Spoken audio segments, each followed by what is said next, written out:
I was 68 years old when my husband looked at me and said he wanted a divorce. And not just that, he wanted everything. The house, the car, the money. Everything we built together, he wanted it all for himself. And the most shocking part, I was 68 years old when my husband sat across from me one evening and calmly said he wanted a divorce. There was no anger in his voice, no emotion, just a cold, distant tone like he was discussing something ordinary. For a moment, I thought I had heard him wrong. After 43 years of marriage, after building a life together, raising children, and sharing countless memories, I never imagined our story would end like this. But what shocked me even more was what he said next. He didn't just want a divorce, he wanted everything. The house we built together, the car we bought with our savings, the money we had worked so hard for over the years. Everything. I sat there in silence, trying to process his words. My mind felt heavy, like it couldn't keep up with what was happening. This was the same man I had trusted for decades, the same man I stood beside through every struggle and every success. We had built a home together in Texas, filled it with laughter, celebrations, and dreams for the future. I had given him my youth, my loyalty, my love, and now, in a matter of minutes, he was taking it all away like it meant nothing. He didn't look at me with guilt or regret. Instead, there was a strange confidence in his eyes, as if he had already decided the outcome, and there was nothing I could do to change it. It hurt more than I can explain. Not just the divorce, but the way he spoke, the way he dismissed everything we had been through together. It made me question everything. Was any of it real? Did those 3 years mean anything to him at all? I wanted to ask him so many questions. I wanted to shout, to cry, to demand answers. But the words didn't come out. Instead, I just sat there holding back the storm inside me. My heart was breaking quietly, piece by piece, but I refused to let him see it. I refused to give him the satisfaction of watching me fall apart. That night felt longer than any other night in my life. Every corner of the house held memories. Our children growing up, family dinners, laughter that once filled the rooms. And now suddenly it all felt different, cold, empty, like it no longer belonged to me. The next day, when I spoke to a lawyer, he looked at me seriously and said, "You need to fight back. Don't let him take everything from you." His words made sense, and part of me knew he was right. But deep down, I felt something else, something quiet, something steady. I wasn't ready to react. I wasn't ready to show my pain or my anger. So when the papers were placed in front of me, I didn't argue. I didn't hesitate.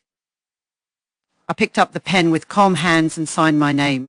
My husband watched me closely, and for a brief moment, I saw that same confident smile on his face. He truly believed he had already won. The moment my lawyer told me to fight back, I could see the urgency in his eyes. He leaned forward, speaking firmly, almost as if he couldn't believe what he was hearing from my side. "You don't understand," he said. "It's trying to take everything. The house, the savings, your security. You have every right to stand up for yourself." His words were strong, logical, and completely justified. Anyone in my position would have agreed, without hesitation. Anyone would have felt anger, would have wanted to fight, to argue, to protect what was theirs, and yet I didn't. I sat there quietly, listening to him, nodding slowly as if I was taking in every word, but inside something very different was happening. There was pain, yes, deep, sharp pain, but there was also clarity. A strange kind of calm that I couldn't explain at the time. I wasn't in denial, and I wasn't weak. I was simply observing everything, feeling everything without reacting the way people expected me to. My lawyer continued explaining the legal process, the options I had, the ways we could challenge my husband's demands. He spoke about court battles, evidence, negotiations, and outcomes. It all sounded overwhelming, like a long and exhausting road ahead, filled with conflict and stress. I imagined the arguments, the accusations, the emotional toll it would take. After 43 years of giving my life to this marriage, the last thing I wanted was to spend my remaining years in bitterness and constant fighting. But more than that, I knew something didn't feel right. The way my husband had approached the divorce, the confidence in his voice, the way he seemed so certain that everything would go in his favor, it stayed in my mind. It didn't feel like a man simply asking for a divorce. It felt like a man who already believed he had secured everything.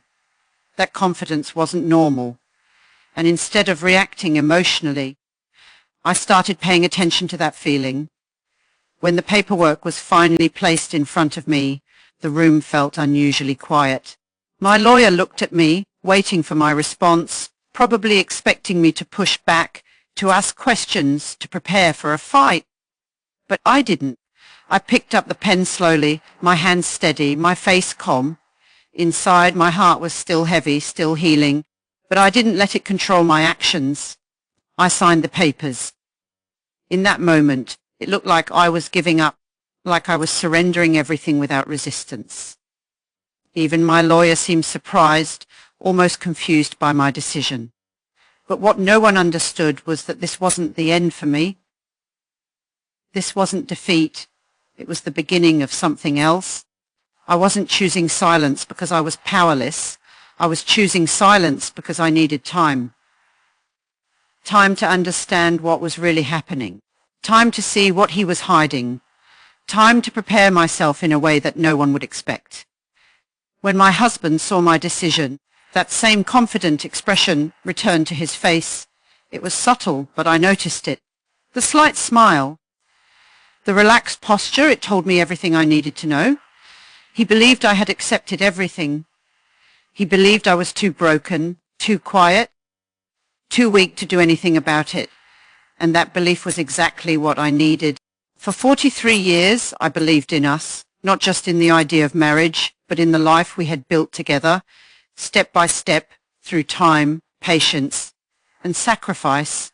We started with very little, just two people with big dreams and hopeful hearts. I still remember those early days in Austin, Texas, when everything felt simple.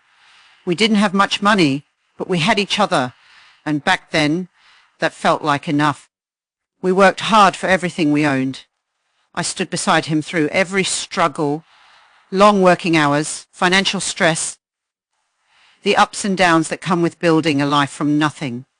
There were days we felt exhausted, days we doubted ourselves, but we kept going together. That's what I believed made us strong. Our home slowly became a place full of life.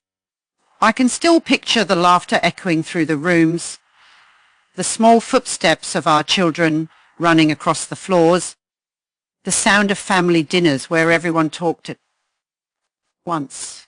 Those moments felt permanent, like something no one could ever take away from us. I dedicated my life to that home, to that family, to him.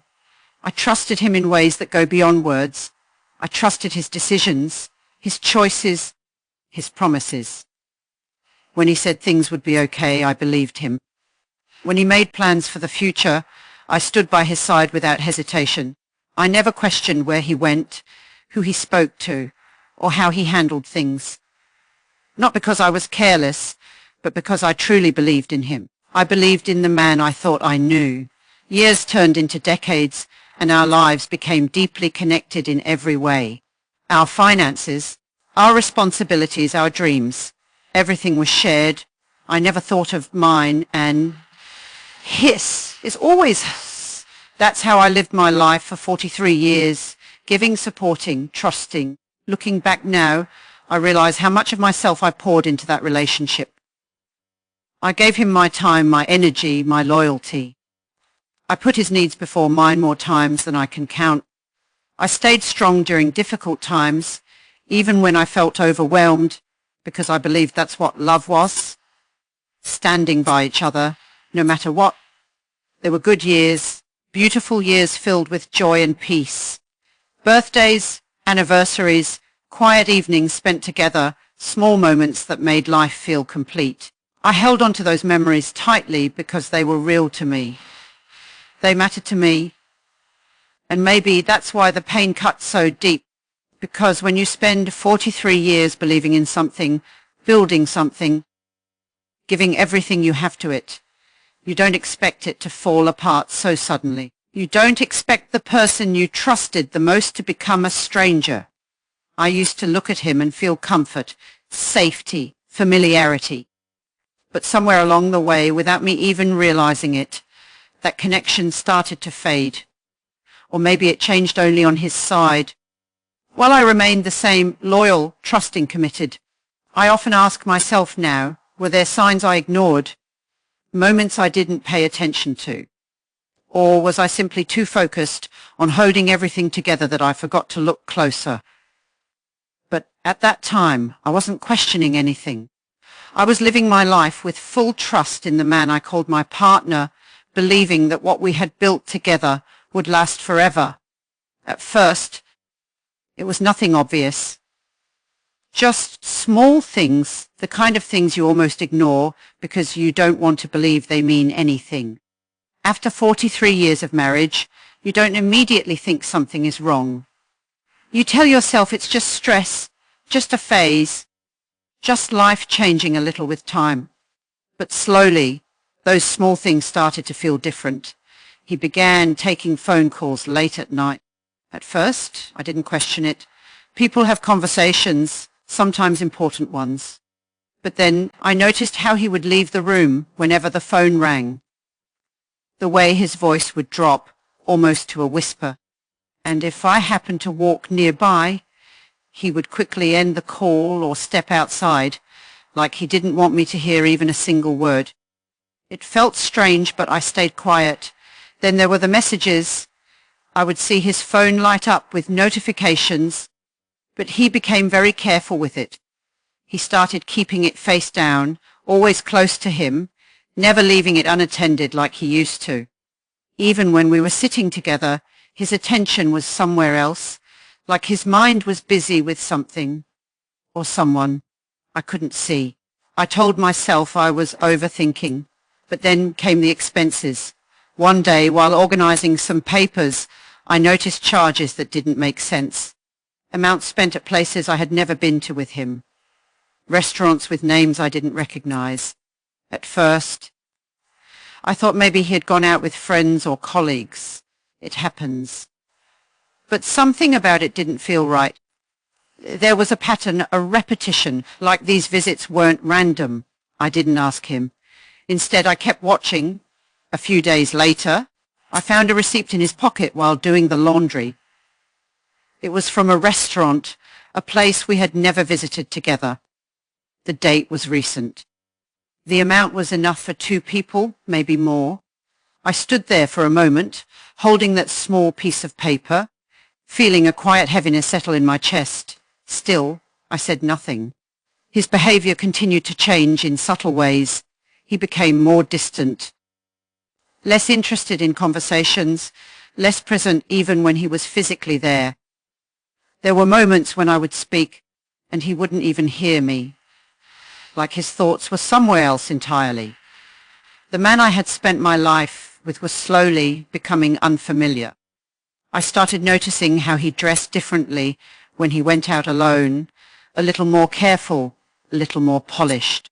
Things that might seem small to anyone else, but after 43 years you notice these changes, you feel them.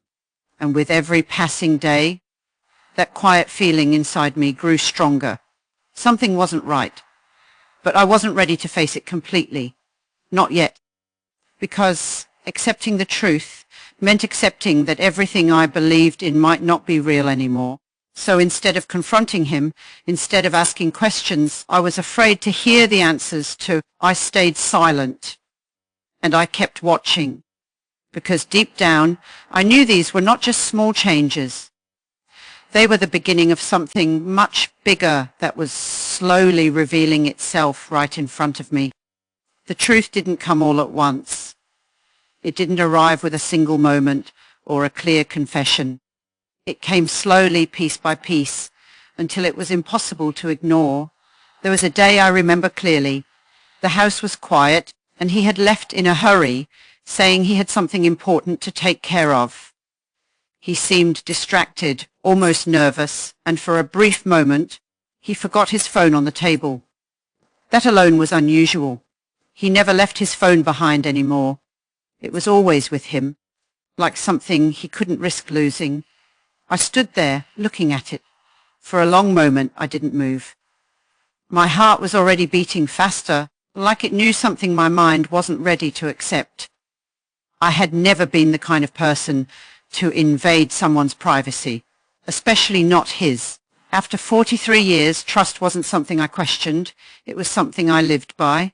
But that day felt different. Slowly, almost hesitantly, I picked up the phone. My hands felt heavier than usual, like even this small action carried a weight I couldn't explain. The screen lit up, and there it was. Messages, not just simple conversations, but words filled with closeness, familiarity, something far beyond what should exist between two people who are not married to each other. My eyes moved across the screen, and with every line I read, something inside me started to break. There were plans, meetings, memories they had already shared, words that once belonged to us, now given to someone else. The way he spoke to her, the way he cared, it was all there, clear and undeniable. I didn't need to read everything. I already knew there was another woman. For a moment, everything around me felt still. The house, the walls, the air, it all seemed frozen, like time had paused just to let this truth settle inside me.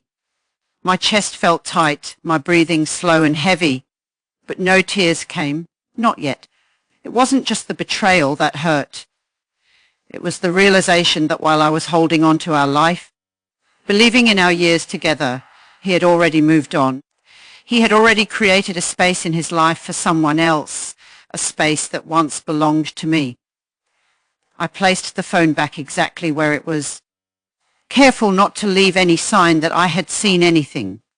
My movements were calm, controlled, but inside everything was falling apart. When he came back home later that day, he acted normal. The same voice, the same routine, the same distant presence I had been noticing for weeks. And I looked at him, really looked at him, trying to understand how someone I knew for 43 years could feel like a stranger standing in front of me. I wanted to ask him, I wanted to confront him, to hold up the truth and demand an explanation. But I didn't. Because in that moment, I realized something important. If he could hide something like this so easily, if he could lie without hesitation, then asking him questions wouldn't bring me the truth. I had already seen it, and that truth hurt more than anything I had ever experienced. It wasn't loud, it wasn't dramatic. It was quiet, deep and heavy, the kind of pain that doesn't show on the outside, but slowly breaks you from within. After that day, everything inside me changed, but nothing on the outside did. I still moved through the house the same way, spoke to him the same way, followed the same routines we had built over the years. If anyone had looked at us from the outside, they would have thought everything was normal. But inside me, something had shifted permanently. I knew the truth now, and yet I chose silence.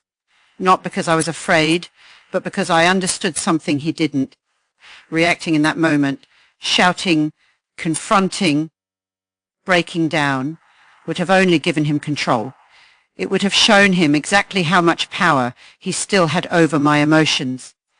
And after everything I had just discovered, I couldn't allow that. So I stayed calm.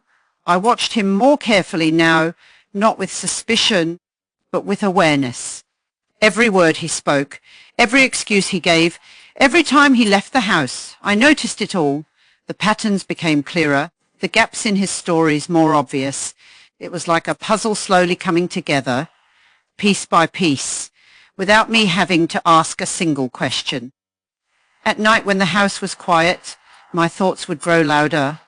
Memories would come back to me, moments from our past that once felt pure and real. I would sit there, wondering when things had started to change. When did I become someone he could lie to so easily? When did our life stop being enough for him? There were moments when the pain felt unbearable, when I wanted to cry, to release everything I was holding inside. But even then, I controlled myself, not because I didn't feel it, but because I was learning to hold my emotions in a way I never had before. Silence, for me, was no longer emptiness. It became strength. Instead of reacting, I started thinking. Instead of questioning him, I started questioning everything around me. His behavior, his decisions, the sudden confidence he had about the divorce. It all began to connect in ways I hadn't noticed before. Something wasn't adding up. This wasn't just about another woman. It felt bigger than that.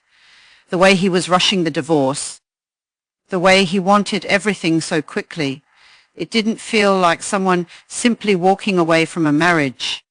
It felt like someone trying to secure something before the truth could catch up. And that realization changed everything. I stopped seeing myself as a victim of his betrayal. I started seeing myself as someone who needed to understand the full picture. So I became more observant, more patient, more focused. I paid attention to details I would have ignored before. Small things, quiet things, things that didn't seem important on the surface but carried meaning underneath. Every day, I learned something new, not just about him, but about myself. I realized I was stronger than I thought, that I didn't need to react immediately to prove anything, that sometimes the most powerful move is to stay still, to let the other person believe they are in control. He thought my silence meant weakness, but in reality my silence was giving me time. Time to understand, time to prepare, time to become someone he would never expect. After I chose silence, my world became quieter on the outside, but sharper on the inside. I stopped reacting, stopped questioning him directly, and instead I began to observe everything with a level of attention I had never used before. It wasn't about suspicion anymore. It was about awareness. I needed to understand what was really happening behind the life I thought I knew. I started with the simplest things, the paperwork in the house. For years, I had trusted him to handle most of the financial matters, not because I couldn't, but because that's how our roles had naturally formed over time. I focused on the home, the family, the everyday responsibilities, and he took care of the accounts, the bills, the bigger financial decisions. I never questioned it. I believed we were working as a team, but now I began looking at everything myself. At first it felt unfamiliar. Bank statements, account summaries, transaction records, things I had rarely paid close attention to before. I sat at the table, going through papers slowly, line by line, trying to make sense of numbers and details that once seemed unimportant to me. And that's when I started noticing things, small inconsistencies, amounts that didn't match our usual spending, transfers that I didn't recognize, payments made at times that didn't fit into our normal routine. At first glance, they could easily be ignored, explained away as regular expenses. But when I looked closer, when I followed the pattern, they started to tell a different story. There were withdrawals that didn't have clear purposes, accounts that seemed unfamiliar, transactions that appeared repeatedly, almost carefully hidden within normal activity so they wouldn't stand out. But they did, at least to me. I didn't rush. I didn't jump to conclusions. I simply kept watching, collecting information quietly, just like I had been doing with everything else. Every new detail added another piece to something much bigger than I had imagined. I also began paying attention to his routine in a different way. The times he left the house, the places he said he was going, the explanations he gave, I started connecting those with what I was seeing in the financial records. Slowly, patterns began to form, patterns that didn't align with the life he was pretending to live in front of me. There were moments when my heart would sink, when the reality of what I was uncovering felt heavier than I expected. It wasn't just about betrayal anymore. It was about deception on a level I had never thought possible. The man I had trusted with everything wasn't just hiding feelings. He was hiding actions, decisions, and possibly entire parts of his life. And still, I said nothing, because now I understood something important. Speaking too soon would only close doors. Silence was keeping them open. Every day, I became more focused, more careful, more aware. I started organizing the information in my own way, mentally keeping track of what I saw, what I felt, what didn't make sense. I wasn't acting out of emotion anymore. I was thinking clearly, step by step. There was a strange strength growing inside me, a quiet determination that replaced the confusion and pain I once felt. I wasn't lost anymore. I wasn't blind to what was happening around me. I was learning. And the more I learned, the more I realized that this situation was far deeper than I had ever imagined. What I once thought was small, scattered details were actually connected, and they were leading me toward a truth he never wanted me to see. As the pieces slowly started coming together, I realized there was only so much I could do on my own. I had learned a lot just by observing, by paying attention, by connecting small details. But this was becoming bigger than me. The patterns I was seeing in the finances, the hidden transactions, the things that didn't make sense, they needed a deeper understanding. I needed someone who knew how to see what I couldn't. That's when I decided to seek help. It wasn't an easy decision. For 43 years, I had handled my life quietly, privately. I wasn't used to sharing personal matters with strangers, especially something this painful. But I also knew that if I wanted the truth, real, undeniable truth, I couldn't do it alone. I reached out to an expert. At first, even explaining the situation felt heavy. Saying the words out loud made everything more real. The betrayal, the suspicion, the quiet investigation I had been doing on my own, it all came to the surface. But the person I spoke to didn't react with shock or judgment. Instead, they listened carefully, calmly, like they had heard stories like mine before. And maybe they had. I shared what I knew. The changes in his behavior, the late night calls, the receipts, the financial inconsistencies. I showed the documents I had been reviewing. The transactions I didn't understand. I expected confusion, but instead I saw something else. Recognition. They began to look deeper into the details, asking me specific questions I hadn't even thought of. Small things. Dates, amounts, frequency of transactions, account names. It was like they were seeing a pattern much faster than I ever could. And slowly things started to become clearer. What I thought were just unusual expenses were actually carefully placed movements of money. Transfers that didn't go where they were supposed to. Amounts that had been split, hidden, redirected in ways that wouldn't immediately raise suspicion. He hadn't just been spending money, he had been moving it. Quietly, strategically. As the expert explained what they were finding, I felt a strange mix of emotions. There was pain, of course, but also something else. Confirmation. Everything I had been sensing, everything I had quietly noticed, it wasn't in my imagination. It was real. And it was bigger than I thought. There were accounts I didn't know existed. Funds that had been shifted over time. A pattern of behavior that showed planning, not impulse. This wasn't something that happened suddenly. It had been going on for a while, carefully hidden behind normal routines and familiar habits.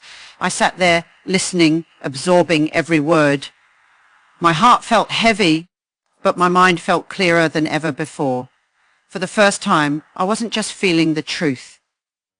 I was seeing it in a way that couldn't be denied or explained away. And still, I remained calm, because now I wasn't just a woman who had been betrayed. I was someone who understood what was really happening. The expert helped me organize everything, guiding me on what mattered, what could be used, what needed to be proven. It wasn't just about knowing anymore. It was about preparing, about turning information into something solid, something that could stand in front of anyone and speak for itself. Every document, every detail, every hidden piece of the puzzle started to take its place. And with every step forward, I felt stronger, not louder, not more emotional, just stronger in a quiet, steady way. Because now I wasn't alone in this. And the truth I was uncovering was no longer just a feeling. It was becoming something real, something powerful, something that would soon change everything. Once everything was laid out in front of me, the truth was no longer something I felt. It was something I could see. Clear, structured, undeniable. What once looked like small, scattered details had now formed a complete picture, and that picture was far worse than I had imagined. It wasn't just about another woman anymore. It was about deception on multiple levels.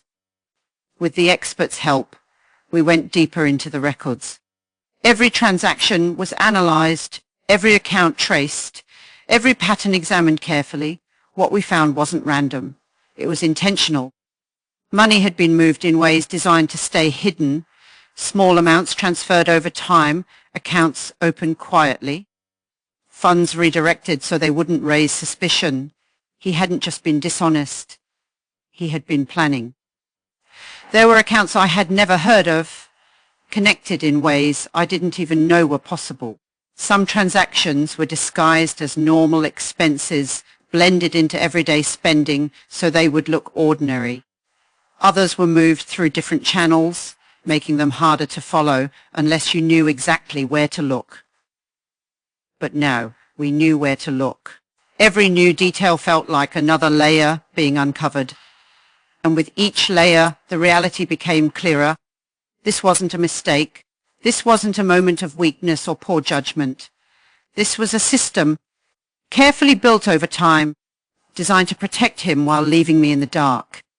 The betrayal I felt before was painful, but this was different. This was deeper, because it meant that while I was trusting him, supporting him, building a life with him, he was quietly creating a separate reality, one where I didn't exist, one where he could move freely, without accountability, without consequence. At least, that's what he believed. There were documents that showed inconsistencies in declared assets, transfers that didn't match reported income, movements of money that suggested not just hiding, but manipulation. The more we uncovered, the clearer it became that this wasn't just about keeping secrets from me. It could have legal consequences. And that realization changed everything. For a moment, I sat in silence, looking at the evidence in front of me. Papers, numbers, records, all telling a story I never thought I would be part of. It was overwhelming, not because I didn't understand it, but because I finally understood it completely. The man I had trusted for 43 years wasn't just unfaithful. He had been living a lie. And yet, even in that moment, I didn't feel the urge to react emotionally. I didn't feel the need to confront him or demand answers, because what I had in front of me was stronger than any argument, stronger than any explanation he could give. I had the truth. Not a feeling, not a suspicion, but proof. And proof doesn't need emotion to be powerful. It stands on its own. The expert guided me on how to organize everything properly, how to make sure every detail was clear, connected, and impossible to deny. This wasn't just about knowing anymore. It was about presenting the truth in a way that no one could ignore. Every document became important. Every small detail mattered. Together, they told a story of betrayal, deception, and hidden actions that had gone on for far too long. And as I looked at it all, I realized something quietly but clearly. He thought he was in control all this time. He believed he had planned everything perfectly. But now, everything he had tried to hide was right there in front of me. And soon it wouldn't just be me who would see it. The day of the court hearing arrived quietly, almost like any other day, but I knew it wasn't. There was a stillness in the air, the kind that comes before something important changes everything. I woke up early, not because I had to, but because sleep didn't stay with me for long. My mind was calm but alert. This was the moment everything had been leading toward. I got ready slowly, carefully, choosing simplicity over anything else. There was no need to prove anything through appearance. What mattered was already in my hands, the truth, organized, clear, and ready to speak for itself. As I looked at myself in the mirror, I didn't see the same woman I was months ago. I saw someone stronger, someone who had faced pain without breaking, someone who had learned to stand quietly but firmly. When I entered the courtroom, everything felt distant for a moment. The people, the sounds, the movement. And then I saw him. He was already there, standing confidently, just as I expected. His posture relaxed, his expression steady. Like this was just another situation he would handle easily. There was no sign of worry on his face, no hesitation, no doubt. He looked exactly like a man who believed he had already won. For a brief moment our eyes met, and in that moment I saw it again. That same belief, that same quiet confidence he had shown from the beginning. To him I was still the woman who stayed silent, who signed the papers without resistance, who didn't question anything. He had no idea what was coming. I took my place calmly, without rushing, without showing any emotion. Everything I felt was controlled, steady, focused. This was not the time for anger or pain. This was the time for clarity. The proceedings began. At first, everything moved in a way that seemed familiar. His side presented their claims, their expectations, their version of the situation. It was presented with confidence, just like his demeanor. Clean, simple, designed to make everything look straightforward and unquestionable. And for a moment, it almost felt like things were going exactly the way he had planned. But then it was our turn. The documents were presented, one by one. Carefully, clearly, without unnecessary words or emotion. Just facts, records, evidence that spoke for itself, each piece connected to the next, forming a picture that could not be ignored. I watched as the atmosphere in the room began to change. Slowly at first, almost unnoticeable. But then it became clear. The confidence on his face started to shift. His expression tightened slightly. His posture no longer as relaxed as before. It was subtle, but I saw it. The moment he realized something wasn't going according to his plan. More evidence followed. Transactions, accounts, details that revealed everything he had tried to hide. The pattern became visible, undeniable. There was no room left for explanation, no space for excuses. The truth was no longer hidden behind assumptions or appearances. It was right there. For everyone to see, I didn't speak much. I didn't need to. Everything that needed to be said was already in front of them. The silence I had chosen for so long was now filled with something far more powerful than words. Proof. And in that moment, I could see it clearly. The shift in the room, the change in his expression, the quiet realization that everything he had built on lies was starting to fall apart, right in front of him. As the courtroom grew quieter, the weight of everything that had been revealed began to settle in. It was no longer just a matter of claims and counterclaims. The truth had already spoken, clearly and firmly, and now all that remained was the decision. I sat there calmly, my hands resting still, my mind steady. I wasn't thinking about winning or losing anymore. I wasn't even thinking about him. I was simply present, watching the moment unfold, knowing that whatever happened next would be based on facts, not emotions, not manipulation, not assumptions. He, on the other hand, was no longer the same man who had walked in earlier. The confidence that once defined him had faded. His posture had changed, his expression no longer steady. There was tension now, uncertainty, something unfamiliar to him. He shifted slightly in his place, avoiding direct eye contact, as if the reality in front of him was something he hadn't prepared for. Because he hadn't. The evidence had done what no argument could do. It had exposed everything. When the decision was finally announced, the room felt still again, but this time in a different way. It wasn't anticipation anymore. It was finality. Everything he had tried to take from me was returned. The house, the financial assets, the things he believed he had already secured for himself, they were no longer his to claim.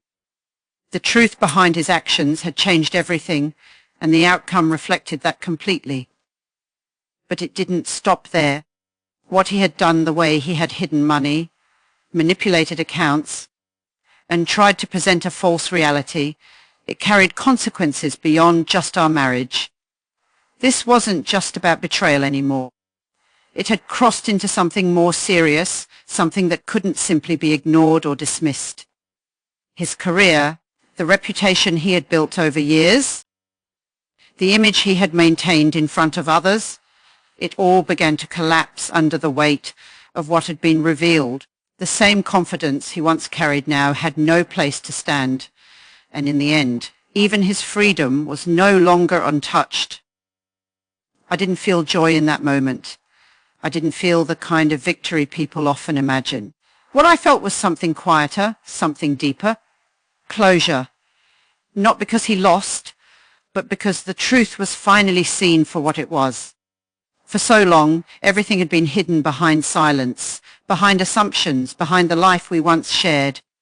But now, there was nothing left to question, nothing left to doubt. Everything had come to light in a way that no one could deny. I looked at him one last time, not with anger, not with sadness, but with a sense of understanding. Not understanding of his actions, but understanding of the journey I had gone through, of how far I had come from the moment he first asked for that divorce. He had thought my silence meant I had nothing, but in reality it was giving me everything I needed. And now, as everything around him was falling apart, I realized something clearly. I hadn't just protected what was mine. I had protected myself, my dignity, my strength, and the life I was about to rebuild on my own terms. After everything was over, the silence in my life felt different. It was no longer heavy or painful. It was peaceful. For the first time in a long time, I wasn't surrounded by tension, confusion, or hidden truths.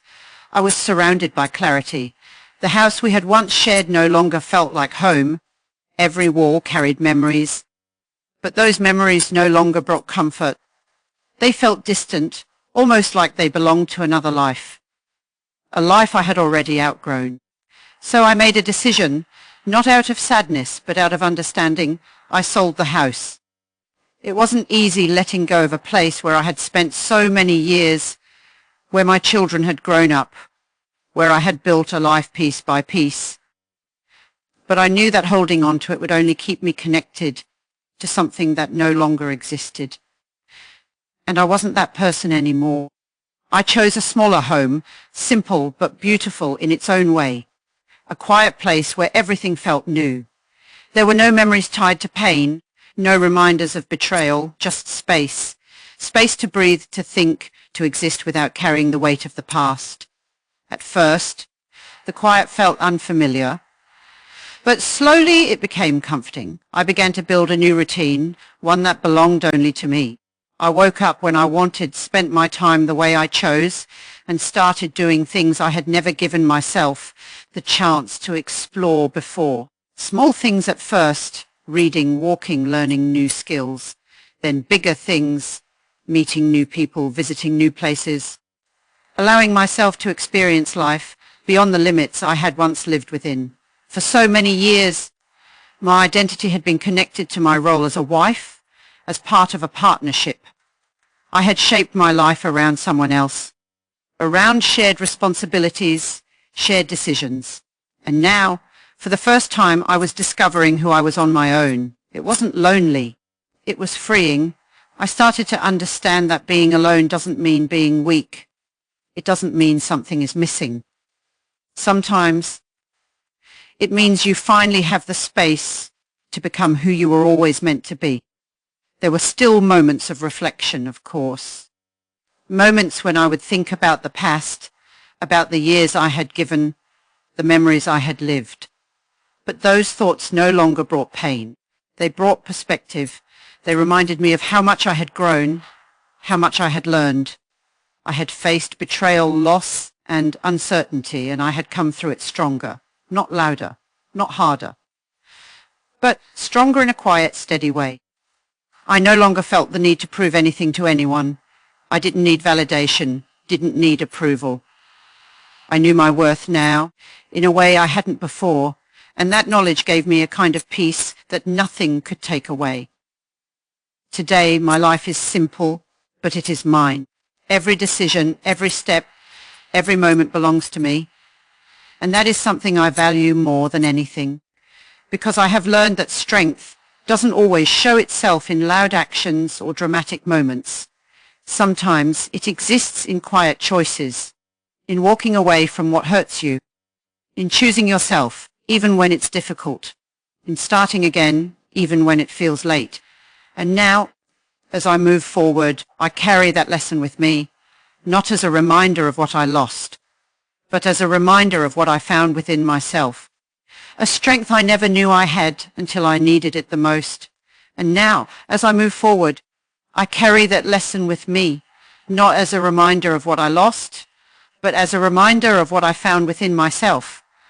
A strength I never knew I had until I needed it the most. If this story touched your heart, take a moment to subscribe to the channel and press the bell icon so you never miss stories like this. Your support means a lot and helps bring more powerful, real life stories to you.